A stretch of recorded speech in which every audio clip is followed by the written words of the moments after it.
नमस्कार मित्रांनो. लक्ष्मीच्या पावलांनी या मालिकेच्या पुढील काही भागांमध्ये आपल्याला धमाकेदार असा ट्विस्ट बघायला मिळणार आहे. ते म्हणजेच तर मित्रांनो, जसं आपल्याला माहितीये, कला एक उत्तम बायको, एक उत्तम सून, एक उत्तम मुलगी आणि एक उत्तम बहीण असते. आणि कला एक सर्वगुण संपन्न अशी स्त्री असते. म्हणजे आपल्या घरावर कितीही संकट येऊ देत, ती ठामपणे उभी असते. मग घरातल्यांनी आपल्याला स्वीकारलेलं असो वा नसो, ती कुठल्याही गोष्टीची फिकीर न करता कायम सगळ्यांच्या चांगल्याचा विचार करत असते. आपल्यासमोर कितीही आव्हानं आले तरी ती खचून जात नसते. त्या आव्हानातून मार्ग कसा निघेल याच गोष्टीकडे तिचं लक्ष असतं आणि या गोष्टींनाच ती प्रायोरिटाईज करत असते कायम. आणि कलाच्या ह्याच गोष्टीचं कौतुक आबासाहेबांना असतं. आणि जसं जसं अद्वैत कलाला ओळखत जातो तसं तसं अद्वैतला सुद्धा कलातले हे गुण कळू लागतात. त्याच्या मनातले कलाचे सगळे गैरसमज दूर होतात आणि त्याला कळू लागतं की कला वास्तविक जीवनामध्ये कशी आहे ते. त्यामुळे तो पण आता हळूहळू प्रेमात पडू लागलेला असतो. पण त्या दोघांचे होणारे भांडणं काही कमी होतच नसतात. यावर तोडगा म्हणून आबासाहेबांनी त्या दोघांना एक काउन्सिलर बघून दिलेला असतो आणि त्यांनी बळजबरीने का असे ना कला आणि अद्वैतला त्या काउन्सिलरकडे जायला सांगितलेलं असतं. आणि तो काउन्सिलर दरवेळेस कला आणि अद्वैत जवळ कसे येतील याचे नवीन नवीन टास्क देत असतो. हे दोघं तो टास्क फॉलो पण करतात आणि काही काही टास्क मध्ये गोंधळ पण घालतात. पण तरी सुद्धा हळूहळू का असे ना त्या काउन्सिलरचा गुण या दोघांनाही लागत असतो. दोघंही एकमेकांच्या प्रेमात पडत असतात. पण काय करणार, प्रेमात पडताना किंवा एकमेकांबद्दलच्या प्रेमावरची जाणीव होत असतानाच नेहमी काही ना काही मॅटर होत राहतात. म्हणजे आता मागेच ते दोघं इतक्या छान पद्धतीने जवळ येत होते, सगळं काही सुरळीत चाललं होतं, इतक्यात राहुलने गोंधळ घालून दिला आणि सारडाचं हिऱ्यांचं प्रकरण उघडकीस आलं. त्याच्यामध्ये तर अद्वैतचा दोषही नव्हता. पण तरी सुद्धा आता त्या दोघांमध्ये त्या पिरियडमध्ये दुरावा निर्माण झाला. त्यावेळेस तर अद्वैतला अटक सुद्धा झालेली होती. पण कला त्याची ढाल होऊन पुढे आली आणि त्याला निर्दोष सिद्ध करवलंच अखेरीस. तर दुसरीकडे तसं म्हणायला गेलं तर कला आणि अद्वैतचं एकत्र येणं सुद्धा आता सरोजला खूपत होतं. आणि म्हणून सरोजने सुद्धा तिथे हलगर्जेपणा केलेला असतो आणि सरोज हे कबूल सुद्धा करते कलासमोर. कला जेव्हा तिला विचारपूस करते तेव्हा तेव्हा कला आता यावर रिॲक्ट तर करते, पण ती सरळ सांगते की तुम्हाला जर प्रॉब्लेम होता तर तुम्ही तो माझ्यावर काढायला हवा होता. तुम्ही असं आपल्या बिझनेसवर नाही काढायला हवं होतं. कारण त्यामध्ये ना तुमचा विजय होता ना माझा. आपल्या चुकांची शिक्षा भोगायला लागली ती फक्त आणि फक्त अद्वैतला, म्हणजेच चांदेकरला. तेव्हा सरोजला कलाचं म्हणणं पटत असतं. सरोजला कलाचा राग तर खूप असतो, पण एकीकडे कौतुक पण असतं. कारण तिने सत्यवानाची सावित्री म्हणून अद्वैतला सोडवलेलं असतं. अद्वैतला जर कोणी काही बोललं तर कलाला ते आवडत नसतं. कला त्याला जशास तसं उत्तर देते. हे घरात आता सगळ्यांनाच कळू लागलेलं असतं आणि सगळ्यांना आता कलाचं कौतुक असतं. सगळ्यांच्या ओठावर कलाचं चांगलंच नाव असतं. पण एकीकडे रोहिणी आणि राहुल आणि नैना या तिघांच्या नजरेत कला खूप खूपत असते. जणू कला त्यांना आवडतच नसते. कारण ते खोट्याच्या बलबुतावर चालत असतात आणि कला तिच्या आडनावाप्रमाणे खरे या आडनावाप्रमाणेच चालत असते. तिला खोटं आवडत नाही, तिला खरं लागतं आणि ती कुठल्याही चुकीच्या गोष्टी पचवून घेत नसते. आणि इथेच राहुल, रोहिणी आणि नैनाची कोंडी होत असते. चला, नैनाला तर असं आहे नैनाचं की नैना थोडीशी अशी कानीबानी आहे. तिला फक्त तिचं हवं असतं. ती खूप सेल्फ सेंटर्ड आहे. एकदम असं स्वतःकडेच लक्ष देऊन असते कायम. पण रोहिणी आणि राहुलचं तसं नसतं.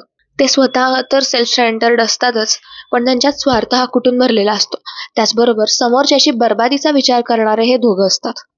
असं म्हणतात की जर आपल्याला समोरच्याच्या बर्बादीमध्ये आपला विजय दिसत असेल तर आपल्यापेक्षा बर्बाद या जगामध्ये कोणीच नसतं. आणि तशीच नीती या दोघांची असते, म्हणजे राहुल आणि रोहिणीची असते.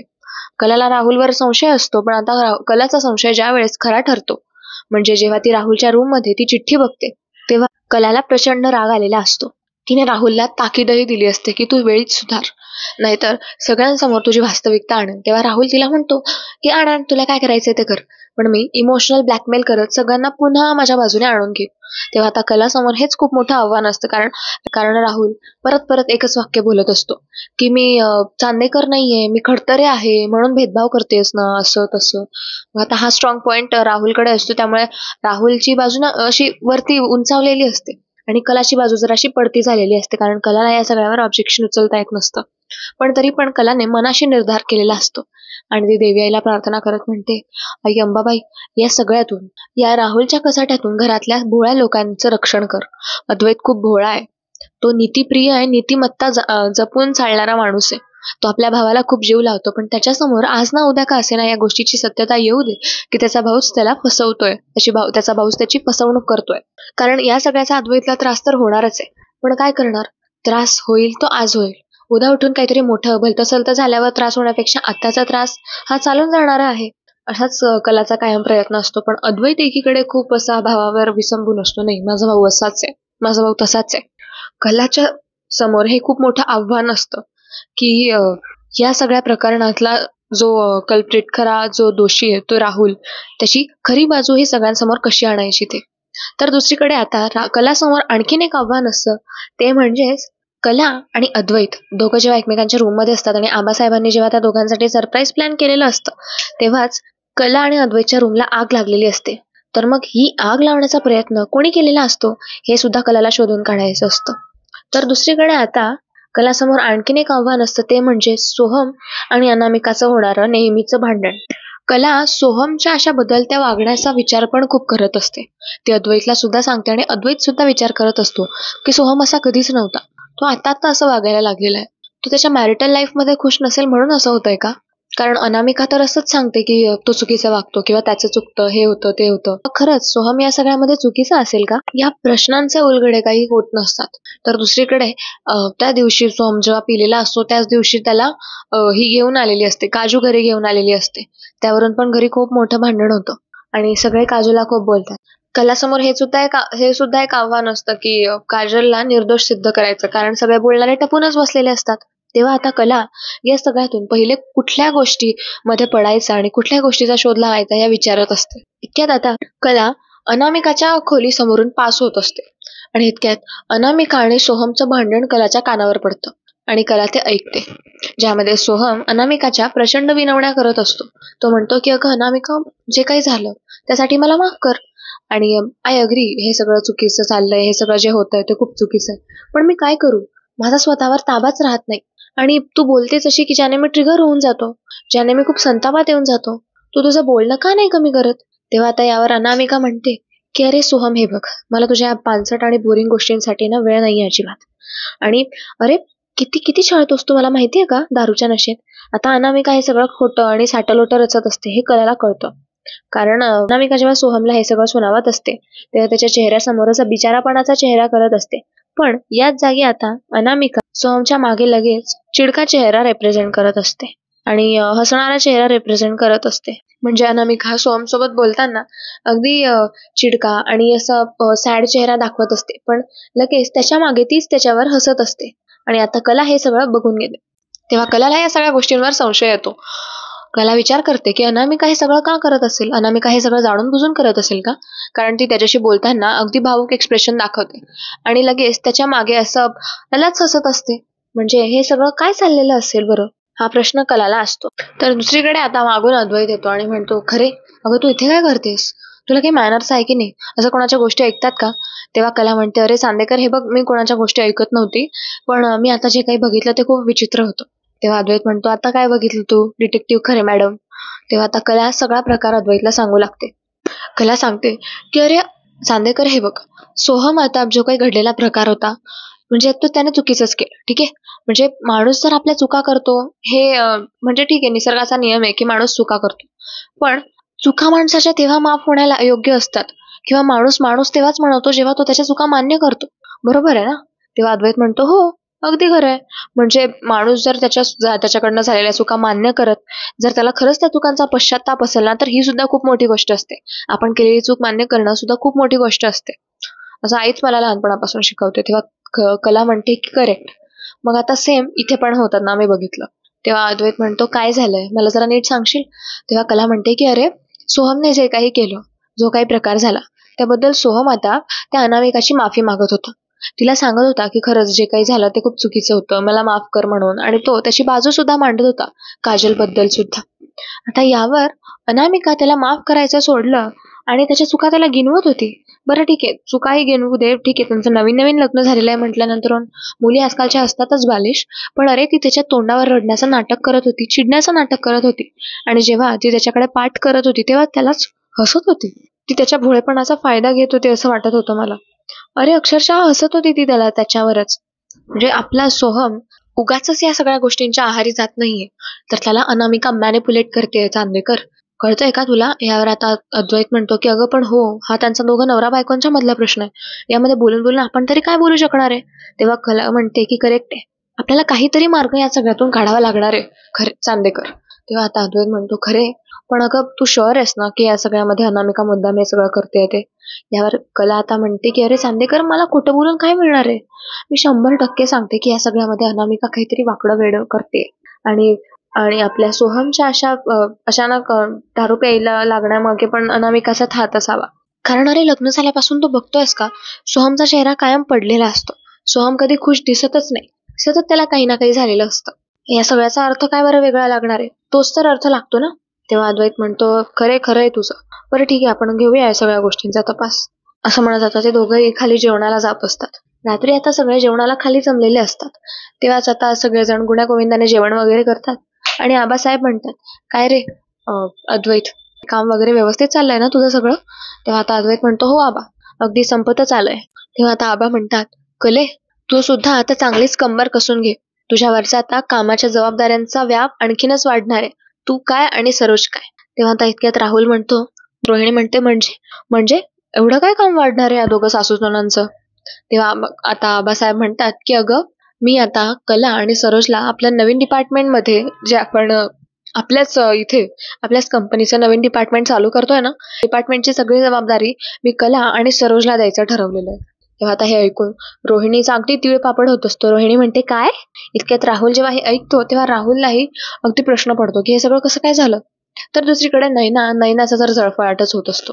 नैना म्हणते त्यात काय एवढं आबा, अहो ऑफिशियलच काम आहे ना, तिथे जायचं बसायचं, सगळ्यांवर असा हेरगिरी झाडायची, आणि आपला बॉस आहे मी, बॉसी नेचर झाडायचं आणि घरी परत यायचं, एवढंच काम आहे ना, त्यात काय एवढं मोठं असणार आहे.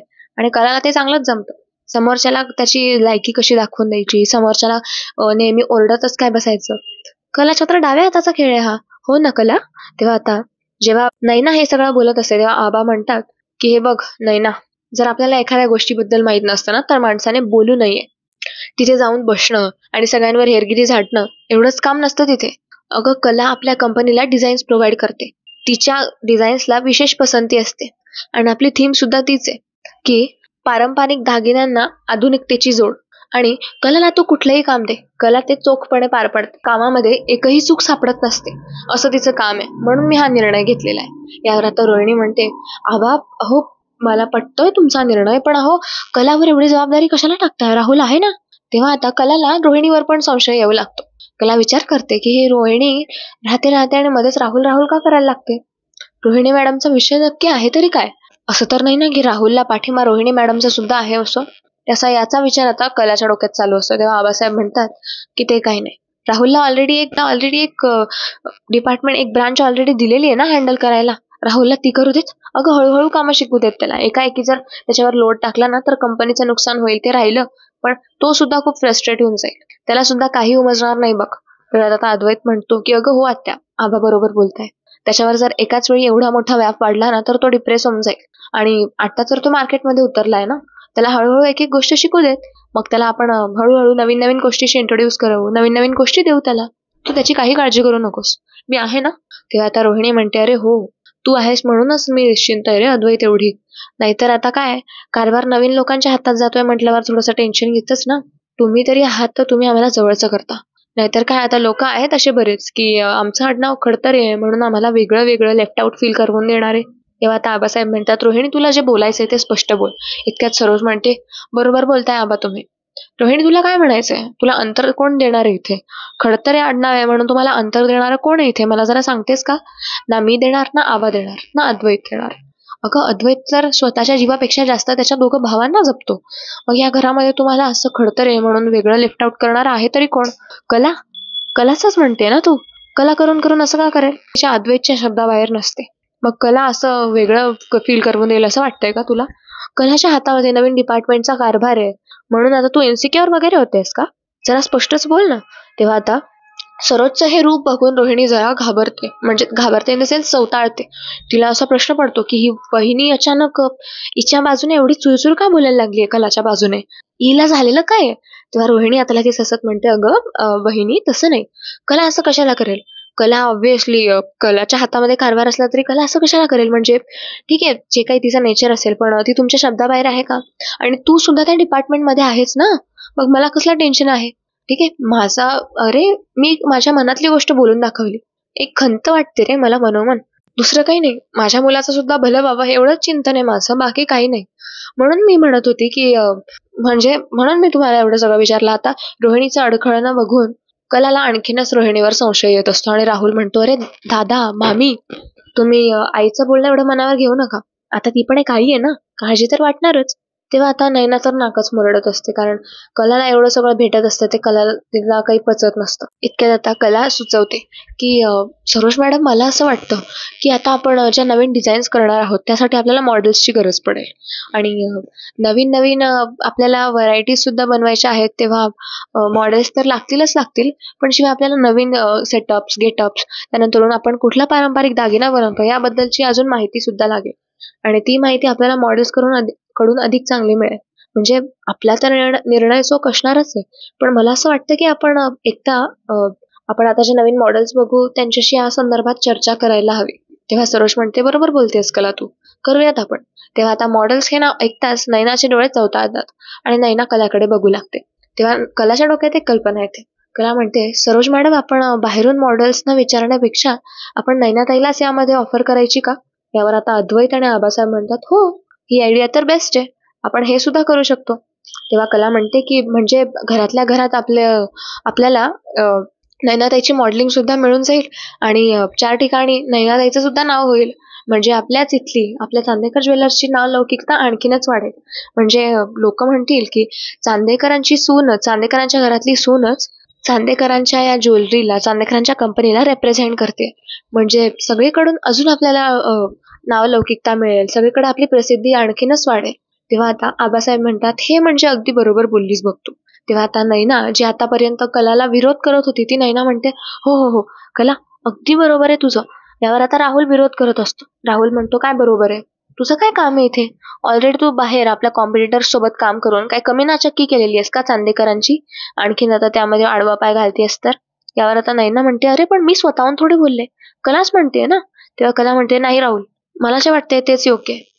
अरे ऑलरेडी जर आपल्या नावाची नाचक्की झालेली आहे ना, श्रीनाथ ज्वेलर्स सोबत तिने काम केलं त्यावरून, तर आता तिने आपल्याच इथे काम केलं म्हणून ती तिचं गेलेलं नाव पुन्हा मिळवू पण शकते आणि चांदेकरांचं सुद्धा नाव होऊ शकतो. म्हणजे थोडक्यात न्यूज येताना कशी येईल की चांदेकरांनी त्यांच्या सुनेला कुठल्याही पद्धतीचे रेस्ट्रिक्शन्स टाकलेले नव्हते.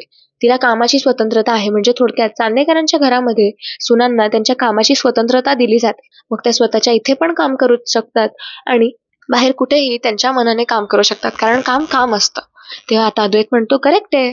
अरे राहुल, हे बघ, मला असं वाटतंय की खरेचं म्हणणं बरोबर आहे. तेव्हा आता सरोज पण म्हणते, हो, कलाचं म्हणणं मला पण पटतंय, कारण अशी संधी पुन्हा पुन्हा येणार नाही. बाहेरच्या मॉडेल्सना, बाहेरच्यांच्या घरं भरण्यापेक्षा आपण आपल्याच घरातला एक विश्वासार्ह माणूस नेमू शकतो. आणि नैनाने जर हे केलं उत्तमपणे तर बेटर आहे, कारण नैना एक चांगली मॉडेल आहेच. तेव्हा आता नैनाचं सगळे कौतुक करत असतात, त्या नैनाच्या जीवात जीव येतो आणि तिला पश्चाताप होऊ लागतो की आपण आपल्या बहिणीला, कलाला खरंच खूप बोलून घेतो. तेव्हा आता रजनी म्हणते, बघितलंस ना नैना, कशा तुझ्या बहिणीला तू काहीही बोलत असते, तीच बहीण तुझ्यासाठी नवनवीन संधी दरवेळेस घेऊन येत असते. आता तू ठरल्याप्रमाणे नेहमीप्रमाणे काही गोंधळ घालू नकोस म्हणजे झालं. तेव्हा आता अद्वैत सुद्धा यावर म्हणतो की हो, ही गोष्ट रजनी काकी अगदी बरोबर बोललीस बघतो. तेव्हा आता आबासाहेब म्हणतात की नाही ना, उद्या तू पण आता सरोज आणि कलासोबत ऑफिसमध्ये जा आणि तू पण आता त्यांना मदत कर. म्हणजे कुठला दागिना कुठला सेटअप गेटअपवर चांगला दिसेल आणि तुला त्या आयडियाज कशा रिप्रेझेंट करता येतील हे तू आता त्या दोघींना सल्ला दे. म्हणजे जर एक से भले दो असले ना तर बरं आहे. त्यांना त्यांच्या कामाचा व्यापही येणार नाही, तुम्ही कामं वाटून पण घ्याल आणि कामं सोपी सुद्धा होतील. तेव्हा अद्वैत म्हणतो, ही कल्पना खरंच खूप उत्तम आहे. म्हणजे आता चांदेकर ज्वेलर्सच्या फ्रंट पेजवर नैनाचा फोटो तर येईलच, पण चांदेकरांचं कमी झालेली प्रसिद्धी सुद्धा आणखीन वरती येईल. जिथे तिथे सगळीकडे चांदेकरांचं नाव असेल. तेव्हा आता राहुल आणि रोहिणी हे सगळं बघतात आणि मनोमन विचार करतात की आता नवीन काहीतरी प्लॅन आखावा लागेल. हे चांदेकर जास्त उडू लागलेले आहेत, यांना नाही जमिनीवर आणलं ना तरच काय, म्हणजे तर दोघंही खडतरे नाव नाही लावणार असं ते दोघं म्हणत असतात. आणि आता चांदेकरांचा हा जो सगळा प्लॅन तयार झालेला असतो तो कसा परत कोलमडून पाडता येईल याच्या विचारात ते टपलेले असतात. आणि कला मनोमन विचार करत असते की आता जर आपण हा चांगला प्लॅन आखलेला आहे, राहुल यामध्ये नक्कीच आता काहीतरी मोडता पाय घालण्याचा प्रयत्न करेल, त्यामुळे मला वेळीच बॅकअप ठेवावा लागेल असा कला विचार करत असते. तर मित्रांनो, आजचा ट्विस्ट एपिसोड तुम्हाला कसा वाटला हे कमेंट्समध्ये नक्की सांगा. आणि अशाच डेली अपडेट्ससाठी आणि ट्विस्ट एपिसोडसाठी चॅनलला सबस्क्राईब करायला विसरू नका. धन्यवाद.